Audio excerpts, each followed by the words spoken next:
Alhamdulillah, alhamdulillahil fattahil mannan alladzi faddala dinana ala syairil adyan. Asyhadu an la ilaha illallah wahdahu la syarikalah wa asyhadu anna Muhammadan abduhu wa rasuluh. La nabiyya ba'dah. Amma ba'du. Assalamualaikum warahmatullahi wabarakatuh. Waalaikumsalam. Dipanjatkan salawat untuk Kangjeng Rasul sebagai bentuk takzim kita kepada perintah Allah.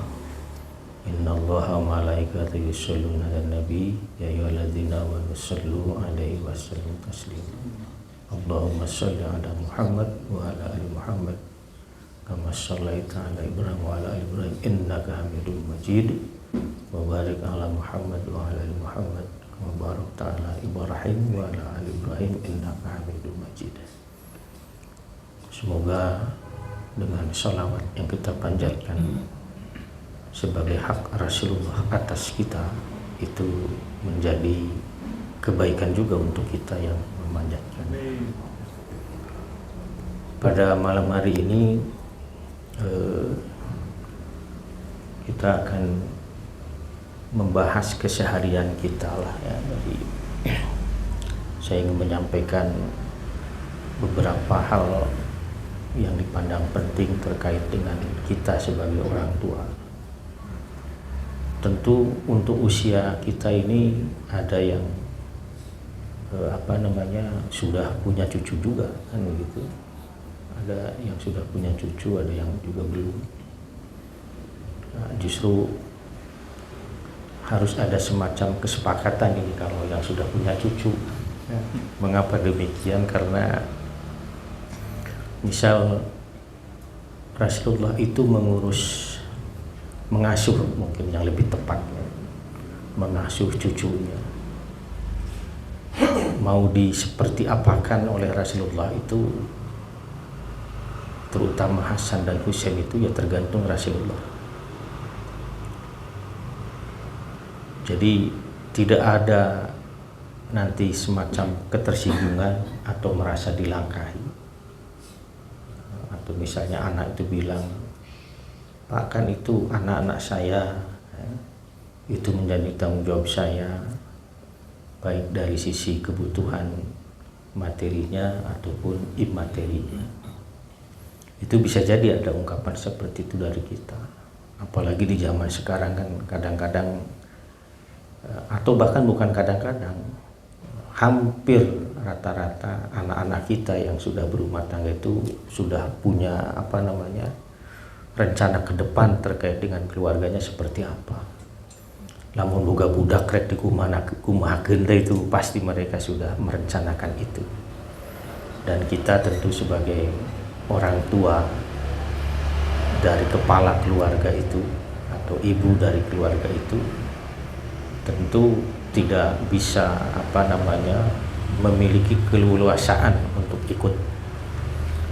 Tapi tidak berarti bahwa kita bisa melepas begitu saja, karena ini kaitannya juga dengan tanggung jawab kita. Selama kita hidup sebagai orang tua ya tentu anak meskipun dia sudah dewasa itu tetap tanggung jawabnya itu ada pada kita, dilihat dari sisi kemaslahatan. Bahwa nanti anak itu sudah ditaklif, masing-masing buka tanggung jawab, iya. Tetapi siapa sih orang tuanya tidak sedih misalnya kalau melihat rumah tangga anaknya terberes?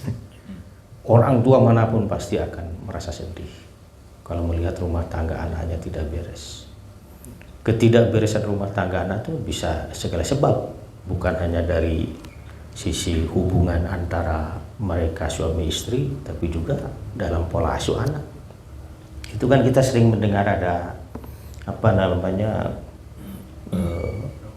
orang-orang yang cerai karena katanya ketika ditanya mengapa cerai, ada perbedaan prinsip. Dalam hal apa? Dalam hal mendidik anak. Itu tidak dipungkiri ada kasus-kasus seperti itu, sampai bercerai. Jadi suamina yang kieu budak teh, istrina hoyong kieu. Jadi ayah ingin seperti anak tuh, sementara ibu ingin seperti apa yang dia inginkan. Bapana hayang budak teh sekolah di sekolahan umum, orang sebut gitu lah. Sementara misalnya ibunya karena sering mengikuti pengajian misalnya, kemudian juga sering disajikan cerita tentang masa depan yang sedemikian luar biasa tantangannya. Aduh, iya budak perlu dibekelan ku iman, nah, misalnya begitu. Nah, dia ingin anaknya itu pesantren misalnya. Nah, dalam pandangan suaminya mungkin bahwa pesantren itu kolot, tertinggal. Tapi dalam pandangan istrinya enggak. Hari ini pesantren itu sudah bahkan ada yang lebih daripada sekolah umum misalnya. Dari sisi sarana dan juga prasarana, termasuk juga proses pembelajaran. Ini kadang-kadang karena tidak nyambung ya, itu bisa bertengkar-tengkar, teangges, dan itu banyak terjadi. Ini tidak jauh lah, misal di keluarga saudara juga ada yang seperti itu. Bapaknya ingin begini anaknya, sementara ibunya ingin yang lain. Akhirnya datang, kemudian saya bilang, sudah sekarang pesantren itu banyak juga yang menyiapkan segala kebutuhan terkait dengan pengetahuan-pengetahuan yang bersifat dunia, saya bilang. Bahkan ada pesantren yang dilihat dari bangunannya juga sudah sangat luar biasa sekarang pesantren. Banyak sekali pesantren yang sedemikian ini. Bahkan ada yang di Cianjuang tuh, ada yang murid saya itu pokoknya fokus pada tahfidzul Quran saja, fokus pada tahfidzul Quran. Tapi mereka sama juga mengikuti semacam paket belajar. Sebab saya waktu ke sana itu mereka sedang diangkut oleh mobil, mau kemana? Mau ujian katanya begitu. Ya ujian SMP, SMA begitu. Jadi ya dua-duanya nanti bisa didapat. Baik, kalau kita berbicara tentang tanggung jawab kita, ada banyak sesungguhnya ayat, bahkan surah juga yang berbicara tentang itu. Yang terdekat misalnya dalam surah Ali Imran, itu bagaimana Allah menceritakan tentang keluarga Imran ya, yang meminta kepada Allah tidak pernah henti anak ya. Mengapa demikian? Karena Imran ini berpikir bahwa saya harus punya penerus, saya harus punya pelanjut, sementara saya sudah tua, istri saya pun sudah dinyatakan mandul. Nah, sampai kemudian doa-doa mereka itu dikabul oleh Allah dan akhirnya terlahir seorang anak, tapi tidak sesuai dengan yang dimintakan. Nah, sebab begini, Hana istrinya Imran itu namanya Hana. Hana istrinya Imran itu pernah bernazar bahwa seandainya nanti aku hamil dan melahirkan, aku sudah nazarkan bahwa anak ini akan saya serahkan kepada Engkau wahai Allah, untuk menjadi, ya kalau dalam bahasa kerennya itu adalah pejuang kebenaran. Pas lahir ternyata perempuan. Siapa? Maryam. Jadi Maryam itu anaknya Imran ini. Lahir Maryam. Ya tentu ibunya kaget juga. Aduh, makanya saya sudah bilang kepada Allah bahwa anak nanti yang terlahir itu adalah anak yang meneruskan dakwah baik orang tuanya, dakwah kami. Meskipun Imran bukan nabi kan, Imran bukan rasul, tapi dari keluarga para nabi, dari keluarga para rasul. Nah, ketika terlahir Maryam, ya tidak ada garis kecewa, cuma ya Allah, ternyata yang dilahirkan ini perempuan. Ya Allah menjawab dengan amat sangat luar biasa.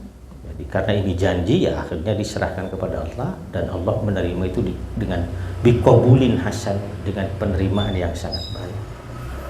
kemudian oleh Allah ditumbuh kembangkan itu Maryam menjadi seorang wanita yang salehah. Pergaulannya amat sangat terbatas, bahkan ia diserahkan pendidikannya itu kepada siapa? Kepada pamannya, yakni Nabi Zakaria. Meskipun berbutuh di antara pamannya itu, ku saya.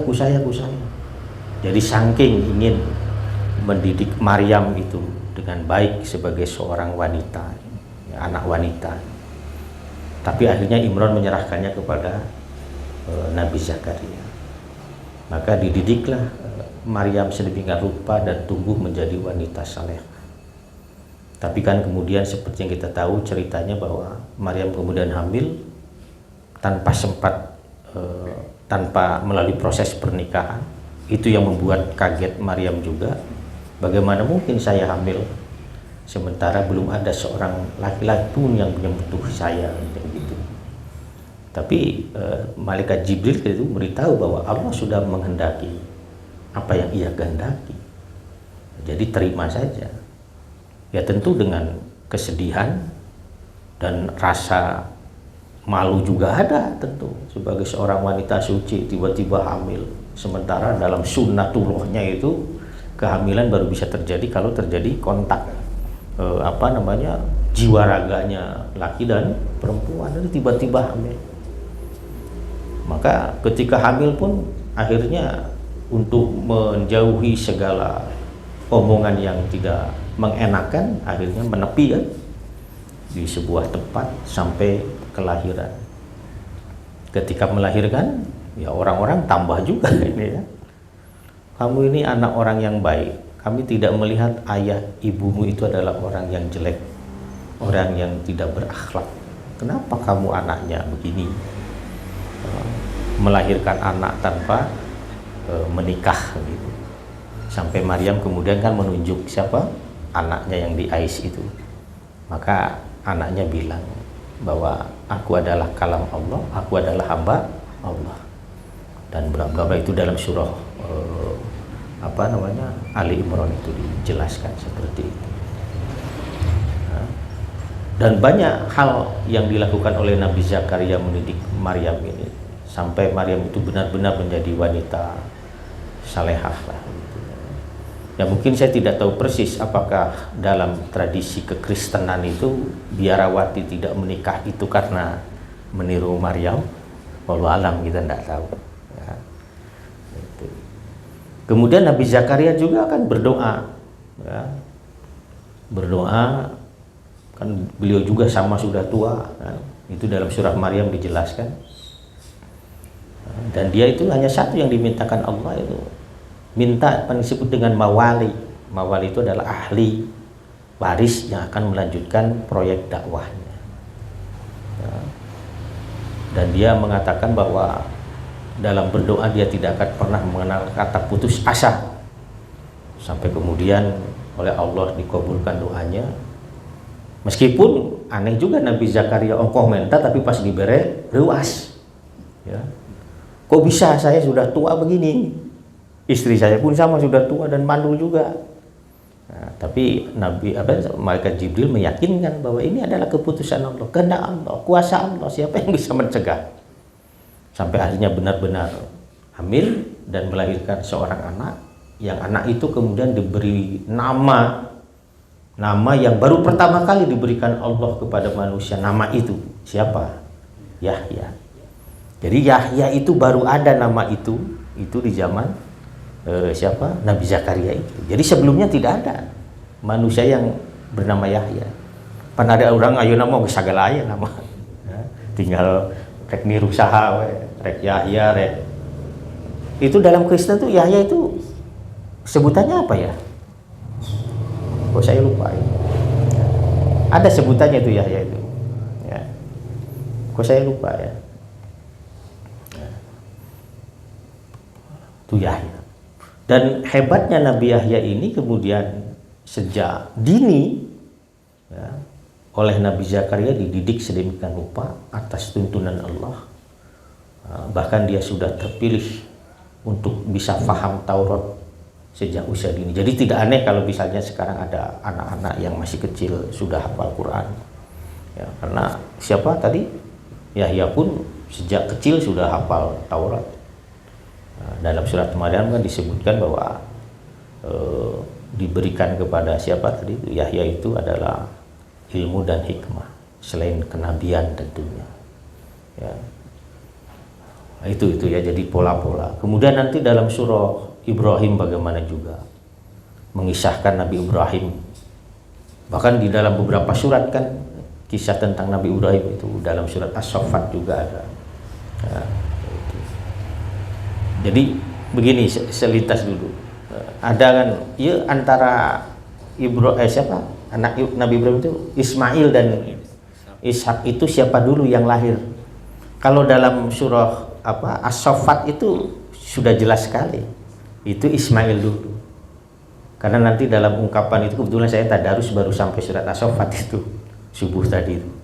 Pada subuh tadi itu saya tadarus sampai di ayat tentang itu.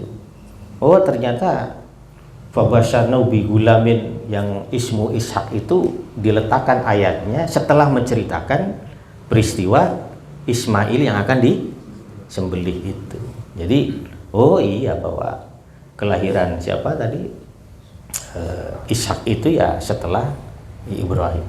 Nah, kemudian kalau ditanya juga, ya kan dalam tradisi Kristenan itu yang disembelih itu siapa?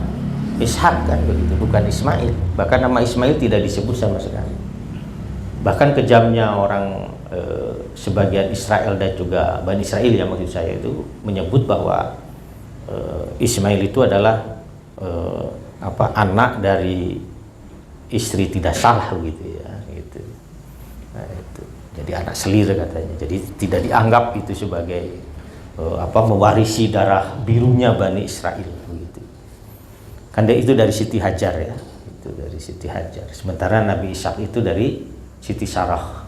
Jadi Sarah. Jadi Sarah Hajar. Nah, ini.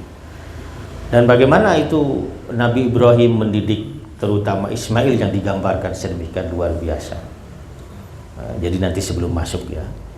Jadi sejak dini Nabi Ismail itu sudah dilibatkan dalam proyek-proyek kesalihan, termasuk membangun kembali Ka'bah. Itu dalam surat Baqarah kan diceritakan. Nah, bagaimana Nabi Ibrahim mengajak Nabi Ismail untuk membangun kembali, membereskan kembali fondasi Ka'bah itu.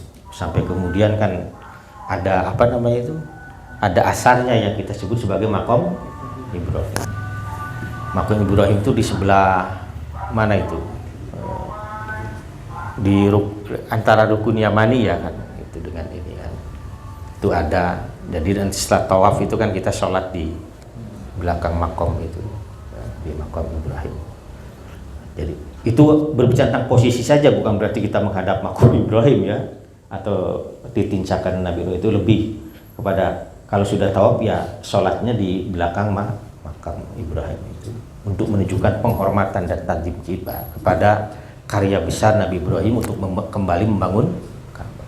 Mengapa disebut membereskan kembali fondasi Ka'bah? Karena Ka'bah itu sesungguhnya sudah dibangun sejak zaman Nabi Adam. Itulah mengapa dalam surah Ali Imran disebutkan bahwa awaluma wudi'a ya, yaitu bibakatan. Jadi awal sekali bait yang dibuat, diletakkan di bumi itu ya di Mekah itu. Siapa itu? Nabi Adam alaihissalam. Karena tempatnya lembah itu kan sering ada banjir macam-macam itu. Jangankan dulu lah, hari ini juga kan sering terjadi banjir di Mekah itu. Terakhir kalau tidak salah baru-baru ini ya, itu sampai beberapa ini ya, tinggi lah itu banjirnya. Cuma karena teknologinya nyeloba duit lah hari Arabnya, jadi telila lah banjirnya. Untuk mau juga di Jakarta gitu. Nah, bisa disebut banjir apa kalau sekarang itu? Cilencang apa namanya? Ya, karena banyaknya air lah begitu. Tapi sebentar saja sudah disedot langsung habis. Nah, itu. Kemudian juga kisah siapa lagi itu? Luqman juga. Jadi Nabi Ibrahim ada. Ini berbicara tentang nabi-nabi yang katakanlah dalam tanda petik sukses, bukan berarti tidak ada nabi yang gagal. Enggak, ini semuanya adalah ibroh saja. Luqman bagaimana? Luqman bukan seorang nabi tapi bisa mendidik anak dengan baik. Jadi jangan begini berpikir pantas ada nabi, Ibrahim ada nabi. Enggak, Imran itu orang biasa, Luqman itu orang biasa. Dan beberapa yang disebutkan dalam Quran adalah orang biasa. Artinya bahwa siapapun manusianya itu bisa mendidik anak dengan baik sejauh memang orang tuanya juga baik. Tapi nanti akan ada semacam anomali. Tidak selamanya berbanding lurus. Nabi Nuh misalnya. Nabi Nuh kurang kumah dakwahnya 850 tahun, 900 tahun. Tidak berhenti. Lailan wa nahar, malam siang terus-terusan. Tapi pengikutnya sedikit. Bahkan termasuk istrinya pun tidak menghormati dakwahnya. Anaknya pun salah satunya itu yang terkenal siapa? Kan'an kita sebut. Itu kan tidak menghormati dan menerima dakwahnya. Bahkan sampai di detik-detik terakhir dia sebelum ditenggelamkan oleh Allah itu. Tetap saja dia jumawa sombong. Kami tidak perlu pertolongan ayah, saya bisa menyelamatkan diri sendiri sampai naik ke puncak bukit yang paling tinggi ketika itu, tapi tetap ditenggelamkan Allah. Jadi kalau kita mendengar cerita-cerita ini kan bahwa peristiwa-peristiwa yang terjadi di alam itu tidak akan pernah lepas dari apa? Peran manusia. Ya mungkin dulu di zamannya siapa? Di zaman Nabi Nuh itu tidak ada itu penambangan gunung, bukit granit misalnya belum, atau penggalian pasir, atau penggalian batu bara atau apa belum, atau pembalakan atau pembabatan hutan untuk perkebunan kelapa sawit mungkin belum ada, atau pembukaan hutan untuk tambang mungkin belum ada. Tapi mereka tetap dibinasakan dengan sebab apa? Dengan sebab kedurhakaan. Nah, itulah mengapa nanti kita akan melihat bahwa ayat pokok dalam hal menjaga keluarga itu dalam surat At-Tahrim. Ya ayyuhalladzina amanu qu anfusakum wa ahlikum nara. Bahwa ada tanggung jawab yang luar biasa dari seorang laki-laki dalam keluarga, ialah menjaga keluarganya dari neraka. Neraka itu adalah puncak dari kesengsaraan. Puncak azab itu adalah neraka. Dan masih banyak azab-azab yang lain. Saya kan sering bilang, azab itu adalah apapun yang tidak membuat kita nyaman. Apapun yang tidak membuat kita nyaman itu adalah azab. Itu dalam bahasa Arab namanya itu. Itu bisa sare, azab, ketidaknyamanan. Dan itu kan disebabkan oleh macam-macam. Nah, maksud saya bahwa di zaman Nabi Nuh itu mengapa itu sampai kemudian dimunculkan banjir sedemikian rupa. Air bahkan bukan hanya datang dari atas, tapi keluar dari dalam bumi. Jadi atas bawah itu. Sampai nanti ketika segala sesuatunya telah habis kedurhakaan itu, Allah kan berfirman kepada si air itu, wahai langit tahan airmu, wahai bumi tahan airmu. Baru kemudian beberapa saat raat deui lah gitu. Nyangsang we kampal di bukit apa katanya itu? Judi katanya ya, di daerah ada yang di daerah Turki ya. Nah, itu kan sebab kedurhakaan sebenarnya itu. Diajak Nuh unggal poe beurang puting sore isuk kalah ngajebengan lah bahasanya. Emang kamu mau memberikan jaminan apa kalau kami ini mengikuti dakwah? Atau pengikutmu adalah orang-orang jelata yang tidak punya pangkat, tidak punya jabatan, miskin juga, orang-orang yang tidak dihormati. Wah gegede nu milu dakwah maneh. Begitulah kira-kira. Menolaknya. Sampai ya dalam tanda petik Nuh itu sudah harus bagaimana lagi ini. Akhirnya sampai Allah bilang sudah kamu buat saja kapal. Ya, buat kapal. nyeun kapal di tengah leuweung nu jauh ke laut gitu kan istilahnya. Sampai ditertawakan ya. Kemudian dinistakan. Tapi memang terjadi akhirnya banjir gitu. Jadi dari peristiwa itu kan jangan ada yang pernah merasa aman tinggal dimanapun gitu maksudnya mah. Aamintum man fis sama'i ayakhsifa bikumul ardo fa idza hiya tamur. Nah maranena ngarasa aman dari Allah yang bisa saja itu membuat tenggelamnya tanah yang kita sebut sebagai gempa ataupun longsor.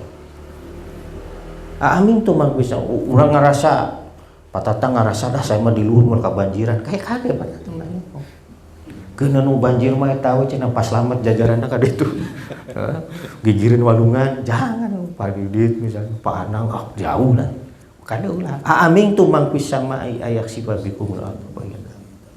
Contoh yang sederhana itu Gado Bangkong ini.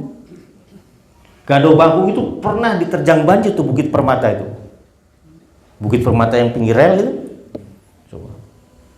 Hujan besar, tiba-tiba itu sungai yang dari atas itu, sehingga nama tidir tidak nyambung ya walungan bukan tidir ya. Ya, kalau tidak salah dari sini gitu. Itu si apa gorong-gorong yang di bawah rel itu ya tahunya setelah ya ada apa namanya itu pohon anu nyangsang gitu kan akhirnya segala sampah namun mendet banjir dan itu rel kan ambruk itu waktu itu tahun berapa ya itu 97-an ya sampai parahyangan ge eureuna di Padalarang harita penumpang-penumpang yang dari Jakarta. Jadi jangan dikira itu maksud saya Bapak. Jeung pan urang mah sok surak lamun aya bencana teh. Jadi ketika rumah itu roboh di pinggir sungai nu ningali teh hore lain innalillahi. Kumaha lamun manehna keur surak gitu di teh. Nah itu. Jadi maksud saya bahwa tidak ada yang boleh merasa aman dari Allah yang Maha Kuasa. Kemudian amintum man fis sama'i ayursila alaikum hasiba fasata'lamuna kaifan nadir. Itu dalam surah apa? Dalam surah Al-Mulk. Itu kan jelas sekali. Nah ngarasa aman maraneh kabeh ti Allah anu bisa sekali waktu ngirim apa itu? Taupan. Angin badai. Nah sekarang kan kita merasakan dulu itu memang betul jarang sekali di daerah kita ini ya daerah Padalarang ya Cimahi itu yang namanya badai tapi hari ini itu ditimbulkan oleh apa ya tentu ada sebab-sebab yang bersifat apa itu materi misalnya tadi kan ada bendungan Saguling Cirata itu kan suhu bisa merubah suhu udara kan kelembaban udara dan itu kan yang menyebabkan angin dan macam-macam kan angin itu pasti akan mendatangi wilayah yang kelembabannya itu rendah maka terjadi dulu di Padalarang mana aya angin model gitu aya nama atap rumah bisa terbang malah di daerah Sodong itu pernah ini teman saya itu sok menerima proyek antik Pemkab gitu ya membangun kantor karek dipasang Pak itu si atap kan pakai baja ringan tuh pindah ke hareupeun sawah siga nu dipindahkeun gitu. Jadi luar biasa jadi kerusakan itu bukan karena sebab alam tapi juga karena tingkah laku kita. Nabi Lut kaumnya itu dibinasakan itu bukan karena mereka merusak alam bukan karena tingkah laku yang tidak menghormati Allah. Nah itu. Jadi kaum-kaum dulu itu dibinasakan itu karena tadi teberes tauhidna, akidahna teberes, akhlakna tebener dan seterusnya. Nah ini yang ingin saya katakan awal terkait dengan ini. Nah itulah mengapa para nabi selalu berusaha untuk memerhatikan ya terutama di lingkungan kecilnya adalah keluarganya. Dan nanti sampai pada Nabi Muhammad SAW. Nah, ini nanti bisa di apa namanya di fotokopi deh lah gitu ya. Jadi saya ingin lebih fokus pada peran kita nih sebagai bapak gitu. Nah, salaku bapak. Cing kira-kira orang kak budak teh kumaha gitu. Fokus kita kebanyakan pasti adalah aspek nafkah lahir. Jadi bagaimana supaya anak kita itu bisa makan dengan makanan yang baik, yang sehat, yang bisa merangsang kecerdasan sampai pada puncaknya, memberikan gitu pakaian, ya, itu pasti itu dalam pikirannya. Dan kita akan bersedih lamun budak orang tedahar, tejajan. Ya. Yang kedua benar, pakaian, mungkin sekolahnya juga. Ya. Tapi dalam pikiran kita ketika kita menyekolahkan anak itu supaya budak teh sukses. Suksesnya itu pasti materi. Itu semua kita tidak dimungkiri ya, akan berpikir seperti itu. Itulah mengapa kemudian berlomba-lomba itu ya, seorang ayah itu bekerja keras bagaimana supaya bisa tadi itu memenuhi seluruh kebutuhan anaknya supaya dia bisa tumbuh kembang menjadi anak yang sukses, dan itu selalu dihubungkan dengan sukses dunia. Itu tidak dimungkiri. Ini orang aku nyapan sim kuring ge sami we gitu. Ningali budak teu jajan mah sedih kan gitu. Ningali budak pakaian geus rada lusuh, aduh manya karunya. Sebab kita pikir anak itu bergaul dengan temannya juga. Khawatir kita sebagai orang tua, anak kita dihinakan, dinistakan, diejek, dibully. Itu wajar. Itulah kasih sayang. Ya. Lamun aya bapa nu teu kitu lain bapa ya. Saya malam itu lihat sinetron yang sudah diputar berulang di Ajwa TV. Itu biasa kalau sudah jam setengah 11 gitu atau jam 11 ada semacam FTP lah begitu. Ada kisah yang menarik itu. Soundtracknya teh lagunan masih tuh, jangan menyerah gitu. Bagaimana perjuangan seorang ibu membesarkan anaknya tanpa kehadiran seorang ayah karena sudah meninggal. Amanat suaminya itu tolong anak yang satu-satunya itu harus menjadi anak yang sukses. Nah, sebagai seorang ibu mendapat amanah dari suami, dan memang tentu kasih sayang seorang ibu apalagi kan dia harus bekerja apapun, cuma pekerjaan pokoknya itu sebagai ini pemanggul beras di pasar. Kemudian beras yang tercecer itu dipungut. Tamulai asuka SMA ya, karena tidak punya uang masuk sekolah swasta ya, diceritakan di sana itu karena harus dia cuma bawa apa namanya itu, anaknya pintar kebetulan perempuan, bawa apa kantong kresek warna hitam yang isinya itu beras hasil pungutan itu ya. Kemudian datang kepada kepala sekolahnya bahwa ya saya ingin menyekolahkan anak di sini, tapi saya tidak punya uang.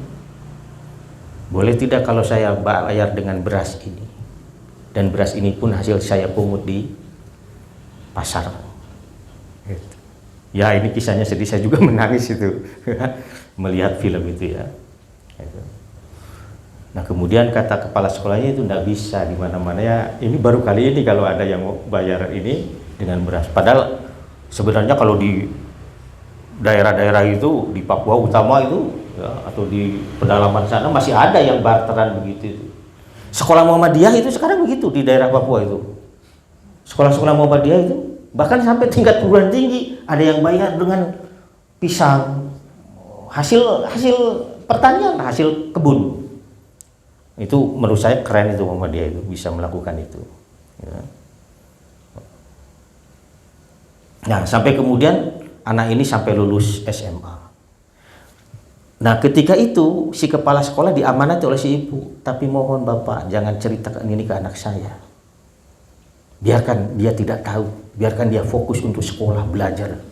Bayangkan. Ketika makan Makanan yang cuma satu-satunya diberikan kepada anaknya. Dia keluar menangis sambil memegangi perut, betapa laparnya dia seharian di rumah. Tah kalau kayak gitu ya. Nah, dan kita rasakan semua kan, bagaimana kita kepada anak itu pasti akan melakukan apapun. Sampai akhirnya keterima ceritanya di perguruan tinggi yang keren. Nah, dan ya ada saja kan jalannya itu yang diberikan Allah itu. Sampai akhirnya anak itu dapat beasiswa dan anak itu kemudian lulus terbaik ya, di angkatannya. Barulah itu nanti si kepala sekolah yang SMA-nya itu tampil ya, karena dia meminta kepada perguruan tingginya untuk diberikan waktu untuk menyampaikan sesuatu. Ya barulah di sana disampaikan bahwa kesuksesan anak ini tidak lepas dari kehebatan ibunya. Disampaikan, nah, sampai anaknya nangis itu. Baru tahu bahwa ibunya itu menyekolahkan dia, membesarkan dia itu dengan melakukan apapun yang luar biasa. Ya kalau anak-anak kita itu mungkin beruntung kan, pas lamar, wah digaji besar di PTN, ya siapa lagi itu banyak itu, Pak Didit, Pak Ion, Pak Edu, Pak Tata, tidak mengalami seperti anak yang tadi. Nah maksud saya kan, bagaimana PR kita sekarang itu memastikan bahwa perjuangan kita, kerja kita yang keras itu untuk anak kita itu diimbangi dengan menunjukkan tanggung jawab kita bahwa kita sebagai orang tua memiliki kewajiban lebih dari sekedar memberikan hal-hal yang bersifat materi. Gitu. Jadi tidak hanya sekedar Pak, ayeuna geus waktuna bayar SPP, golosor. Pak, ieu sapatu geus rada belel atau misalnya geus bolong, losong. Tapi pernahkah kita berpikir untuk menanyakan misalnya, ya, bagaimana kamu di kampus sana, di sekolah sana, dengan siapa kamu bergaul? Teman-temanmu lah, teman-temanmu siapa saja, dari mana saja, dan seterusnya. Kemudian di tengah-tengah teman-temanmu itu, kamu itu, ya kalau dalam bahasa kita mah diposisikan kumaha ku babaturan teh. Apakah menjadi orang yang dirindukan oleh teman-temannya, kehadirannya itu dirindukan karena baik akhlaknya, misalnya tingkah lakunya, atau mungkin kepemimpinannya dan macam-macam, atau sebaliknya keberadaanmu itu menjadi petaka bagi mereka atau dijauhi karena kamu begini misalnya, atau karena kekurangan kamu itu kemudian kamu dinista, dibully dan macam-macam. Pernah tidak seperti itu kita ngobrol dengan anak kita? Pernah juga tidak kita misalnya tadi di sekolah kamu zuhurnya jam berapa misalnya, berjamaah atau tidak? Pernah tidak kita menanyakanlah aktivitas mereka di luar, di sekolah kah, atau di tempat main kah, atau ketika di jalan? Itu semua adalah tanggung jawab kita sebagai orang tua untuk memastikan bahwa anak kita itu tidak punya persoalan apapun di luar jangkauan pandangan kita. Ulah nepikeun kareuwas kakarak nyaho sabada ditelepon ku guru, ditelepon ku polisi, atau ada orang tua lain yang mengadukan anak maneh teu balik nyiksa anak aing misalnya. Jangan sampai kaget seperti itu maksud saya. Nah, kita baru ngeh bahwa anak kita seperti A, B, C, D itu setelah justru dari orang lain. Kita harus memastikan bahwa kita adalah orang pertama yang mengetahui apapun yang dilakukan oleh anak kita. Nah, inilah perlunya semacam komunikasi dua arah. Di mana? Di rumah. Nah, kita mungkin merasa capek geus gawe poe jeput ke rumah, di kantor, di perusahaan, menghadapi masalah datang ke imah yang tengah goler gitu. Ayah budak ngaya saeutik, bapak capek, bisa jadi ya. Kasih mama mereka itu. Nah, kade dina Islam teu meunang gitu teh. Dalam Islam itu ayah menghindari anak dalam segala situasi itu tidak boleh. Terlebih kalau anak itu kedapatan misalnya bahwa dia sedang kena masalah. Kita harus menjadi orang pertama yang hadir, mendampingi dia, membantu dia untuk menyelesaikan masalahnya. Jadi ulah paribasa kehendak pendidikan budak mah ayana di indung tugas bapak mah dengan duit eta teh keliru pisan. Coba dalam surat Baqarah itu cing tugas nyusuan saha merek punten, air susu itu makanan bukan? Air susu itu makanan bukan? Makanan. Siapa yang bertugas untuk memberikan makanan untuk anak? Bapak kade.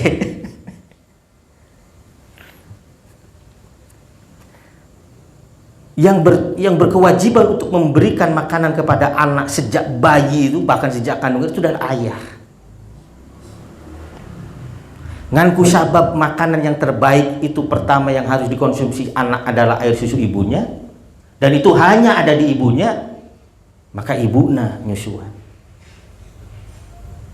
Nah, dalam konteks ini Islam sudah menegaskan bahwa kewajiban sang suami itu adalah memberikan nafkah yang terbaik ketika istrinya sedang menyusui anaknya. Anaknya siapa?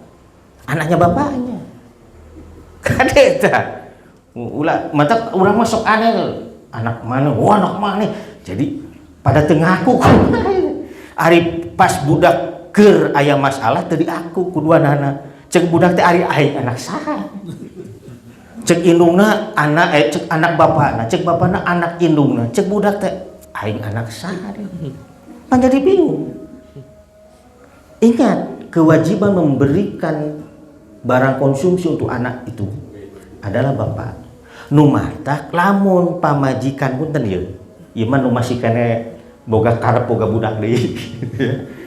Hah? Saha misalnya, wah kanu ayeuna mah teu mungkin aneh-aneh deui. Enggak, misalnya begini.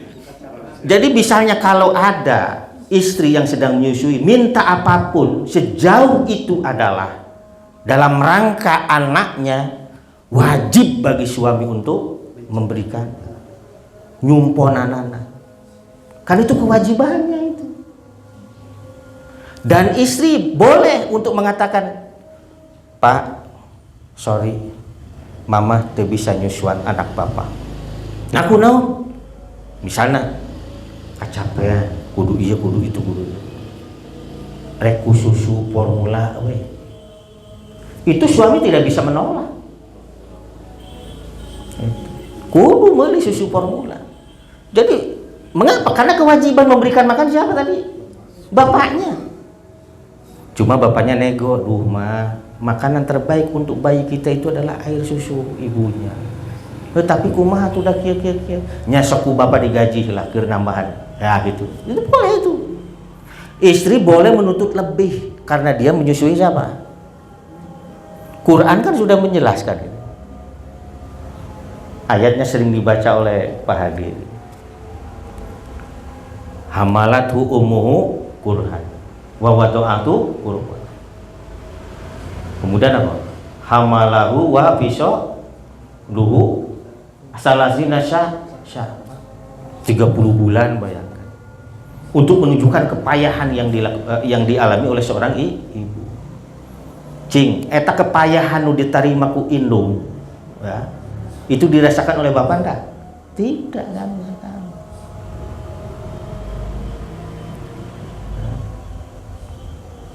Tapi kadang-kadang kan kita sebagai laki-laki suka egois. Tadi teh ngerasa udah tugas aing mah dengan duit. Enggak. Ar-rijalu qawwamuna 'alan nisa. Itu di dalam surah apa? An-Nisa ayat yang 34. Ar-rijalu qawwamuna 'alan nisa bima faddalallahu ba'dahum 'ala ba'din wa bima anfaqu min amwalihim. Kita sering memaknai kata qawwam itu sebagai pemimpin. Dan kemudian kita memaknai kepemimpinan itu sebagai imarah. Karena merasa bahwa kepemimpinan itu adalah imaroh, maka dina otak nu kapikir teh marentah.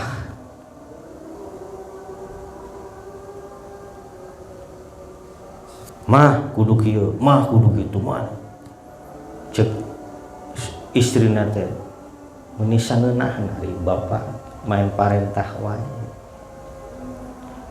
Qawam itu, ini nih yang harus saya dalami ya. Qawam itu dari kata koma tetap. Koma itu artinya berdiri, kita sering mengartikannya begitu kan. Koma itu kita sering mengartikan berdiri. Iqomah, akoma yukimu, iqomah itu berarti mendirikan. Koma artinya berdiri. Qawam itu adalah jamak dari qaim. Apa? Kata koma itu asal artinya adalah membuat ramai, membuat makmur, membuat nyaman. Qamatis sauq, kalau pasar itu ramai, terjadi banyak transaksi, masing-masing mendapatkan untung. Pedagang punya keuntungan, siapa pembeli juga mendapatkan keuntungan karena dia mendapatkan barang yang dia butuhkan dengan harga. Itu disebut pasar itu ramai, itu dalam bahasa Arab disebutnya qamat. Qawam itu ya dimaknai sebagai, kita sering memaknai sebagai pemimpin kan tadi. Pemimpin yang bisa memberikan perlindungan, pengayoman, sekaligus pelayanan. Kata qawam.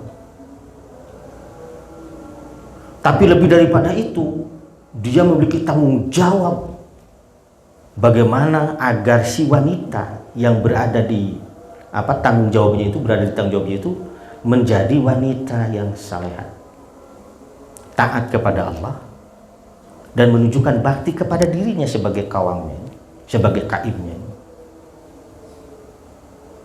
Jadi bukan dengan perintah.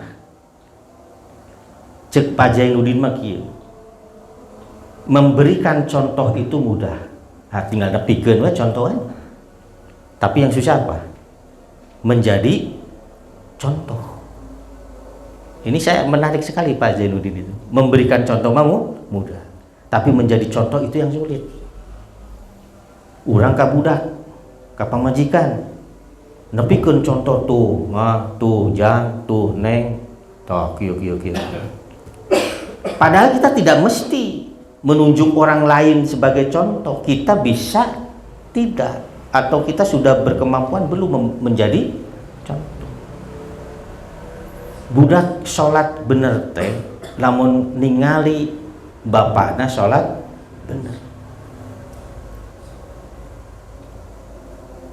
Itulah mengapa sekali waktu lakukan sholat berjamaah di rumah.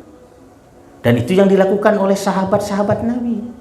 At-Tamim Ad-Dari, Abu Zar, Abu Darda, itu kalau selepas sholat di masjid, dia akan mengulangi sholatnya untuk menjadi imam keluarganya.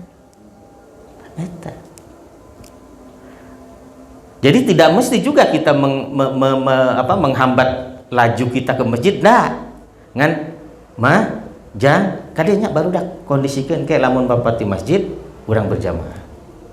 Itu bagus itu bahkan. Saya ingat betul dulu itu ketika masih bujang, saya kan hidup dengan kakak. Itu kalau subuh saya keprak itu semua. Termasuk bapaknya juga. Oh, wudu saya tungguin. Sholat berjamaah. Tarawih juga sama begitu. Tunjukkan bagaimana takbiratul ihram kita, mengangkat tangannya bagaimana, rukunya bagaimana, sujudnya bagaimana, duduk di antara sujudnya bagaimana. Wudu pun sama. Sampai saya ajak tuh gitu. Saya kalau ya dulu ya istri ke air untuk berwudu, saya ikut dilihat itu wudunya. Ya maklum kan kalau dulu lamun ngusap mastakatnya cukup plek-plek begitu kan. Itu. Plak-plak asal nepi karena sirahan. Kemudian wudunya itu kumur-kumur baru cair di kia curug jeung jempol nu diasupkeun. Leres kan? Dulu wudu kan begitu. Nah, itu saya ajari istri tahu teh kieu. Kalau membasuh tangan di awal. Mengapa ada istilah membasuh tangan sampai telapak tangan? Karena tangan ini yang akan kita gunakan untuk menciduk air wudu kita. Kapan ari baheula macan air keran. Karena itulah mengapa dicuci dulu gitu kan. Baru setelah itu diambil air masuk ke mulut dan ke hidung sekaligus berkumur-kumur, kemudian istinsyak memasukkan air ke dalam hidung kemudian dikeluarkan. Nah mah dugi ka dieu mah tah kada ulah garek lamun tiasa dugikeun ka naon ieu teh spiran tanaga cenah gitu. Gitu. Terus eta tadi nu seueur mah eta anu pas ngawasi sampean nu kada keran pan diasok-asokkeun unggul. Nya eta nu kana keran. Saya juga ada pernah lihat beberapa kali tuh orang wudu di sini nih. Kan saya kalau ke sini suka mampir dulu untuk basuh. Itu kieu we gitu. Cek kumaha ieu teh rek serius moal eta. Rek serius nih teh diajar enak wudu teh. Itu sampai seperti itu saya. Nah itu saya ajari. Nah, jangan sampai itu tumit tidak kena air. Kemudian sela-sela jari juga sama. Itu saya ajari. Jadi saya nuturkan tuh istri saya itu ke air dia dulu lah ketika baru-baru itu. Ya. Sebab tanggung jawab saya sebab begini. Pancek batur saya teh ustad. Makanya pamajikan teh bisa wudu-wudu acan bener. Nah, gitu. Kemudian saya baca Quran. Ketika baca Quran ini kesiaran kita nih. Ketika baca Quran, kan mereka dengarkan itu baca. Anak itu pasti akan mengikuti membaca Quran. Itu kalau istri sedang baca Quran saya dengerin. Kemudian kalau salah, gitu. Saya cuma dehem saja. Dia sudah tahu. Oh, berarti ini salah. Balikan deh. Dehem kene. Kalau 3 kali dia baru ngomong, nunggu mah Pak, naon lepas gitu. Seperti itu. Itulah mengapa anak-anak saya bisa baca Quran sejak sebelum sekolah. Oleh siapa? Oleh ibunya. Karena ibunya sudah saya ajari sebelumnya. Itu tanggung jawab kita bapak kade. Ulah bongkane tadi geus nengan duit serahkeun ka sekolah sepenuhnya. Enggak boleh. Dipariksa deui nu bener. Sok ayeuna saya mau nanya jujur saja jawab. Pernah tidak mengontrol bacaan Qur'annya anak-anak? Ayo. Belum ya? Tanggung jawab. Orang bakal ditanya kada ya. Saya tidak sedang nyingsiunan. Enggak, memang benar kita akan ditanya oleh Allah itu. Pernah tidak kita memeriksa salatnya anak-anak kita? Meskipun baru seprotes di imaman ku si bapak mau kalau tarwih ini di rumah itu wah di imaman ku si bapak mah cangkul bener tuh protes tuh anak-anak lu mendingan ku mamah wacana di imamna hari ku indung nomor ada gancang itu. Nah, itu jadi maksud saya itulah keseharian kita. Dan hari ini tantangan kita kan lebih hebat.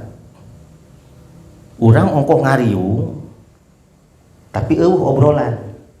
Dan masing-masing nyekel HP. Bapakna ningali YouTube atau Twitter. Budakna main game misalnya. Indungna neangan resep masakan. Ngariung nama tapi hari-hari obrolan.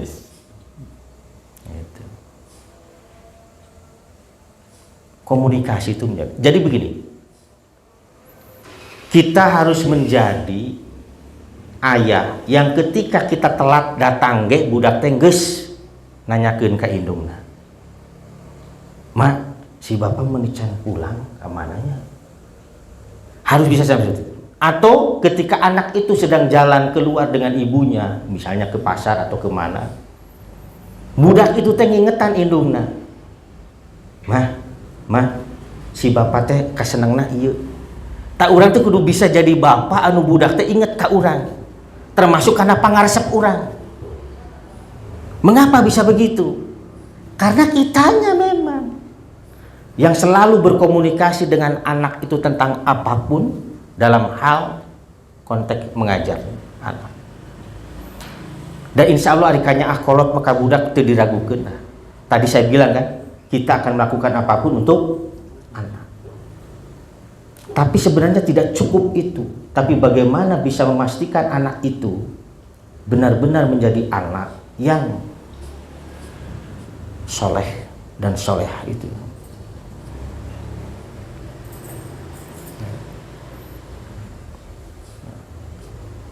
Ajari juga kepada mereka itu berbagi. Itu yang sering saya sampaikan. Kita bilanglah ke anak itu, ya bekal sakieu kade ke lamun aya babaturan anu katingali teu jajan sampeurkeun. Tanya kunaon teu jajan, nah saum atau kumaha. Kalau tidak, ajak jajan.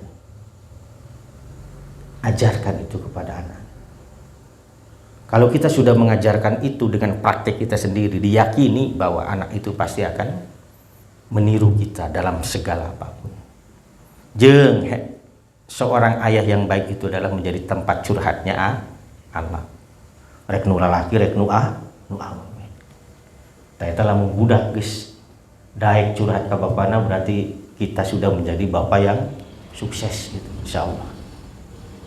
Tapi kalau anak justru menghindar, berarti jangan begini. Kunaon si ari maneh ningali bapak sorangan teh juga ningali berarti sebenarnya ada masalah dengan diri kita sendiri.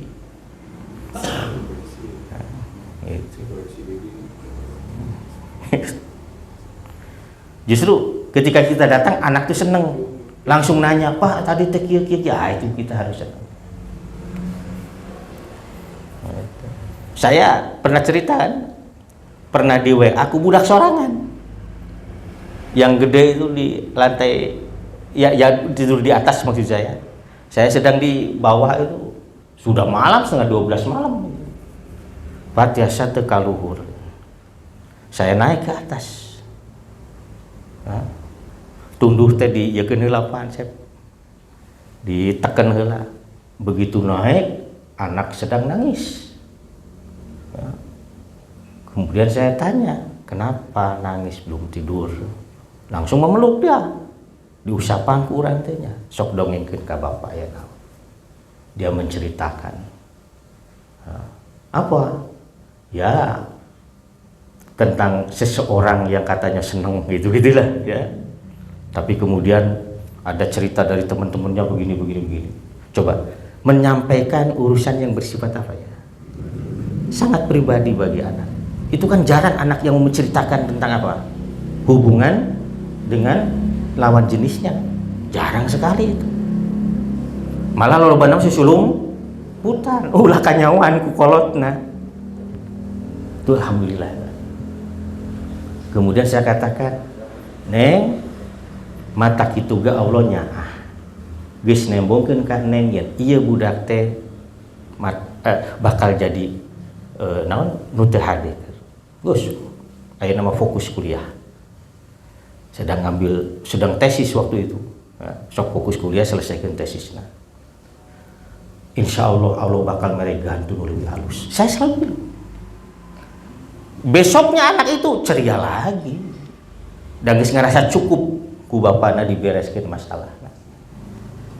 Nah, harus bisa demikian. Sekali deh lamun urang geus jadi tadi teh budak teh ngarasa seneng, berarti kita sukses. Tapi lamun budak datang urang ngajauhan kade.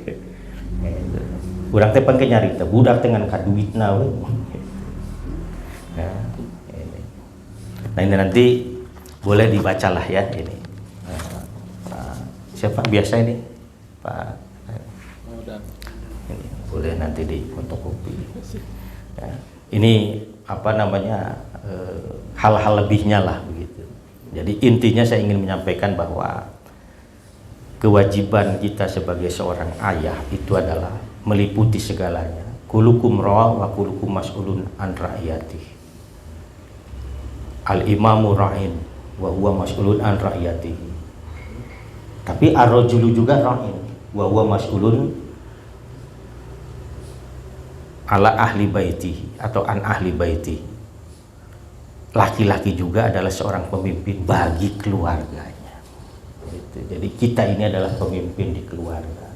Kita harus pastikan bahwa istri dan anak-anak kita itu benar-benar hidup dalam naungan hukum Allah.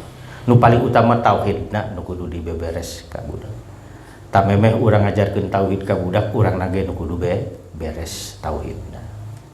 Itulah mengapa riungan kita menjadi sangat penting itu untuk memastikan bahwa tauhid kita tidak melembar lah. Itu saja mungkin yang bisa saya sampaikan. Mudah-mudahan kita menjadi ayah-ayah yang baik, tentu menjadi suami yang baik bagi istri kita masing-masing, dan kita harus menjadi ayah yang dirindukan kehadirannya oleh anak-anak kita.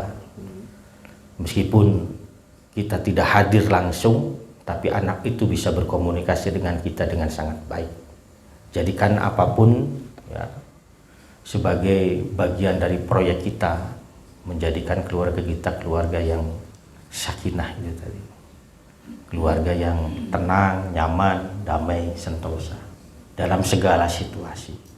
Rek susahna, rek senangna. Jadi ulah nepikeun ka pas senangna rukun runtut raut, pas susahna parasea gitu. Kita harus dijauhkan. Doanya kan jelas, barakallahu laka wa baraka. Barakallahu laka artinya semoga keberkahan Allah hadir kepada kalian dalam keadaan baik, dan tetap kebaikan itu ada pada kalian ketika dalam keadaan tidak baik. Itu eta keren sekali itu doa. Ya. Jadi rek dina segala situasi kita mohon kepada Allah kita tetap dalam kondisi baik. Itu saja. Sekali lagi mudah-mudahan kita dikuatkan iman kita, akidah kita pun diluruskan oleh Allah, tauhid kita dikuatkan kembali oleh Allah, dan kita bisa mentransfer itu, bahkan mentransformasikan itu dalam kehidupan sehari-hari kita di rumah tangga kita masing-masing. Aku lupa lihat wa astagfirullahaladzim subhanakallahumma bihamdika asyhadu an la ilaha illa anta astaghfiruka wa atubu ilaik. Wassalamualaikum warahmatullahi wabarakatuh.